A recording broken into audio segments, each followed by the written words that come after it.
Hi everyone, welcome back to Crafting at Whimsy Wonderland. My name is Stacy.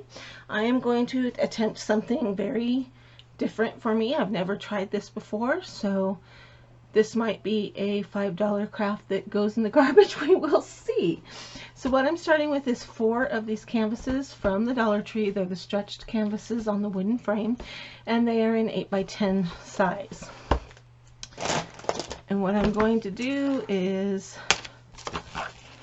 take the canvas off of the wood frame. I'm going to attempt to make a 2-tiered tray out of these. I do not know if this is going to work. I'm going to go off camera and finish taking these off, and then I'll come back and show you what I got. Okay, I am not going to get all these staples out, so I'm just going to make sure that the staples are going down in each tray that I make. Now you have 2 choices. I've got craft sticks, extra large craft sticks from Walmart, the Super Jumbo, and I don't remember what the other ones were called. But these are the Super Jumbo, and they will go the long ways. If you only have those, use them, that's fine. But I have these extra large jumbo, I think is what they're called, I'm not sure. And I'm going to glue them across the sides because that's a shorter span, and so I think that that will be sturdier. So I'm just going to kind of eyeball these. Alright, that's just about perfect.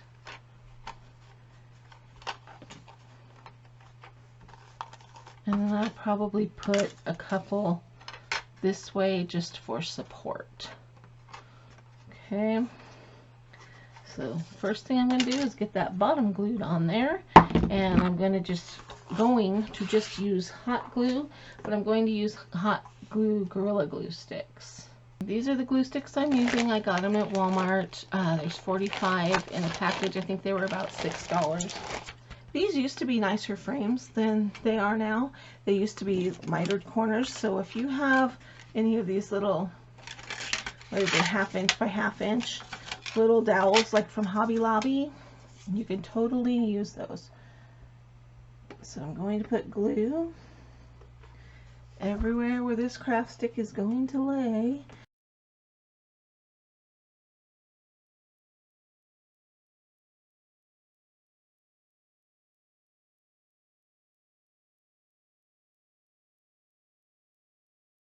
This is what it looks like on the inside, and some of these are uneven.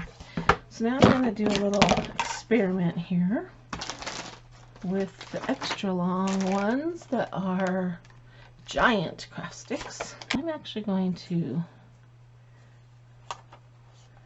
glue this middle one down first.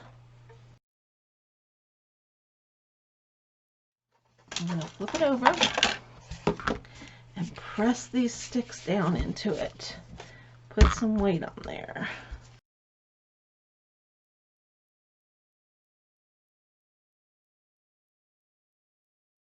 Over and make sure that all of the sticks are making contact. So that gives me a pretty sturdy bottom for the bottom of my first tray. Now I need to do the same to this one. The next thing I have to do is paint. Alright, so I've painted all of my pieces, and I put 2 coats of white chalk paint on. And sometimes when you paint something that's rough, just the moisture from the paint will bring up some of the roughness of the wood. So what I did is I went back through and I just hit it with a piece of sandpaper anywhere where the paint was rough, like right here, just to knock that down. Okay, these are going to be the tops of your trays, so you don't want them to be rough. You'll be catching your fingers on it and cobwebs and stuff like that. So it's still got some texture, but there's nothing I can do about that. So I just sanded it as smooth as I could get it. Okay, so now I'm going to set these 4 pieces aside for right now.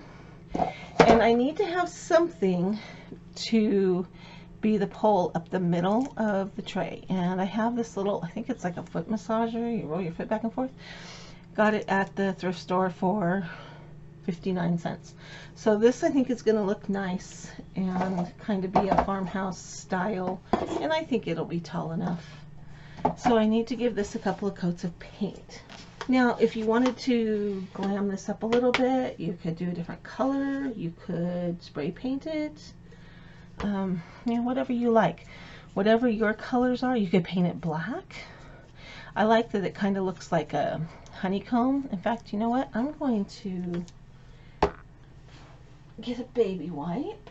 Since I'm going to be putting on beads, I am just going to kind of whitewash this a little bit.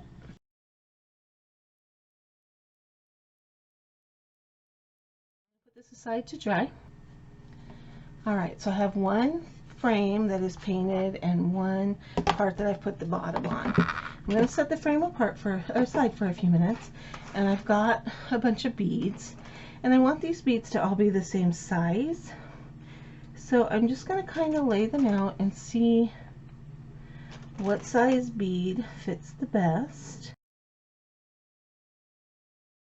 Okay, they fit that way, so that's good.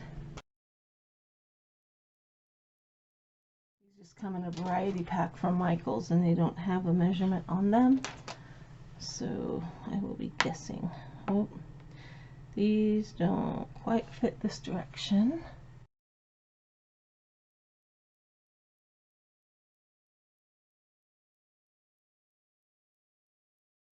So these that I'm putting on here are 16 millimeter. I get them at Michaels. You can get them on Amazon. So I have my hot glue heated up, and I'm just going to start here on the corner. I'm going to take a couple off just so I have space, and I am using Gorilla hot glue, and I'm going to make sure that I get this completely on, otherwise they're not going to space correctly, so that they're not hanging over the edge. And I'm not using a ton of glue, just a little, and I'm just setting them in so that they touch.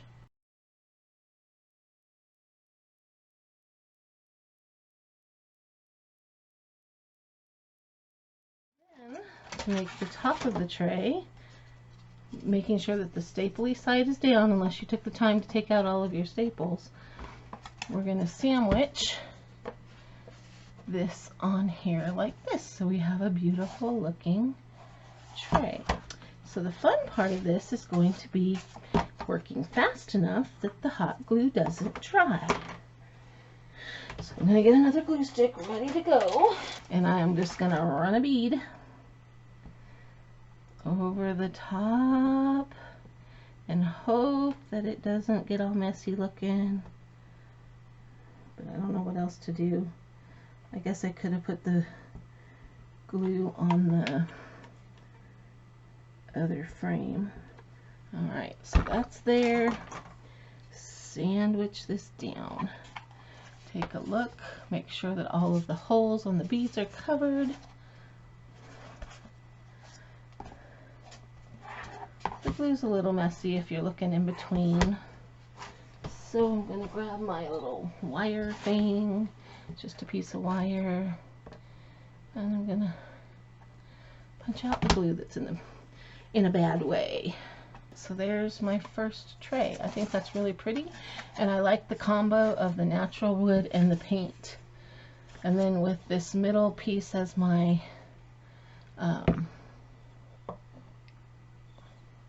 riser in the middle, I think that's going to look good. Alright, so let's do the next one. This one I'm going to try putting the glue on here, on the frame, instead of on the beads, and maybe that'll help it. I don't know, might make it worse. We shall see. Time shall tell. Sandwiching it in, and I'm going to turn it upside down so that glue that I put in there doesn't drip down all over the beads. Yes, that was definitely the way to do it, was to put the glue on the wood frame and then put it onto the beads, put the frame onto the beads and then turn it upside down so that glue didn't drip. Much better. There's my second tray. So I have my first tray with the big beads and my second tray with the small beads, and I think that's going to look really nice. Now, one other thing I was thinking about doing is putting a little burlap trim around the edge here just to cover up the layers of popsicle stick or craft stick that I used to make the bottom. All right, these are some trims I got at Walmart a few years back after Christmas. I always go and buy them out of their trims when they're done. Now I need to test to make sure that I have enough.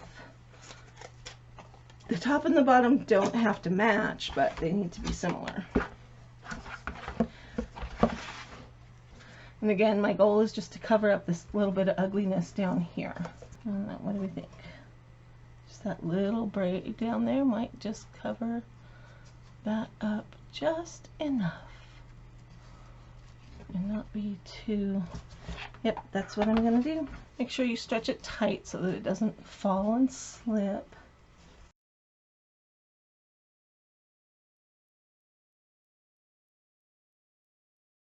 I'm going to come past that little bit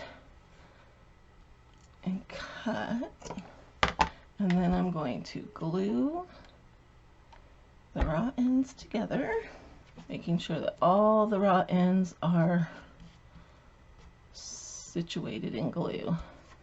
Alright, that is going to cover nicely that ugly edge and still blend in. So now I'm going to do the same thing on this side. I really like how that's turned out. It just covers those sticks nicely. Okay, so it's going to be something like that. I'm just going to glue them together using E6000 and hot glue. Another thing you could do if you don't have one of these handy dandy little foot massagers, if you had spools, you could glue spools together to make your middle. You could glue these little flower pot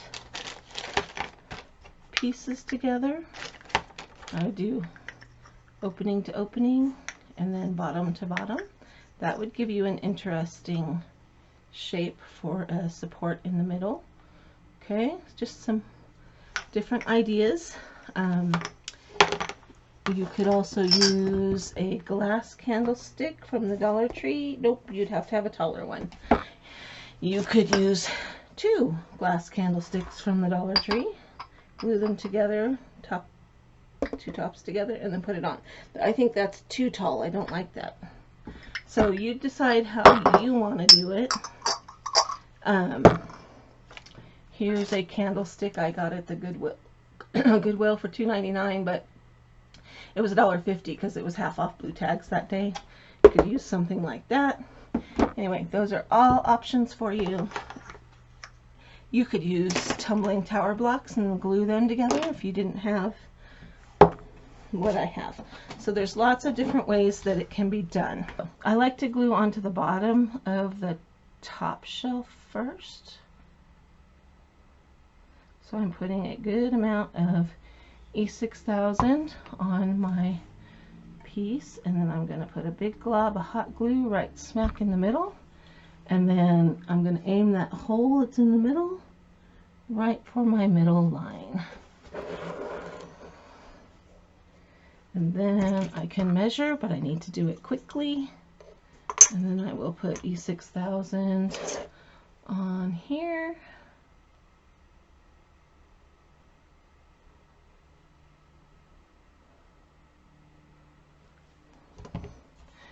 And a glob of glue in the middle. And then I can turn this over and eyeball it. I'm going to turn it outside for just a second to make sure that the squares are facing the same way. I don't want them twisted like they're trying to do right now. So now we just need to put some weight in it so that it can get a good connection. Alright, I'm going to let this cure before I go moving it around too much and showing you. All right, there you have it, my two-tiered tray made from stretch canvases from the Dollar Tree and some beads from Michael's. Let me know what you think about this in the comment section below. If you like it, give it a thumbs up. I do want to mention that I did add some feet to it, and I used those wooden candle cups that I showed you as an option for a center support. I just felt like it needed to be boosted up off of there just a little bit. All right, let me know in the comment section what you think about this project. This has been Crafting at Whimsy Wonderland. Thanks for stopping by. I'll see you next time.